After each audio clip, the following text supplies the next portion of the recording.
Nuk ka dyshim se ndjenjat e njerëzve për çdo njeri pa përjashtim, ndjenjat e tyre janë gjëja më e shtrejtë që ata posedojnë. Prandaj edhe Islami i kushton jashtëzakonisht rëndësi të madhe kujdesit përballë ndjenjave të tjetrit.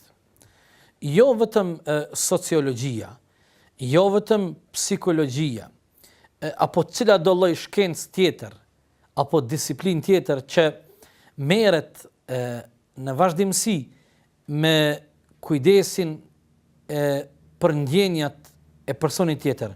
Mirë po, më besoni, Islami, respektivisht mësimet kuranore dhe të pejgamberit ton alayhisalatu wassalam në këtë sferë janë jashtëzakonisht të prera dhe shumë të rëndësishme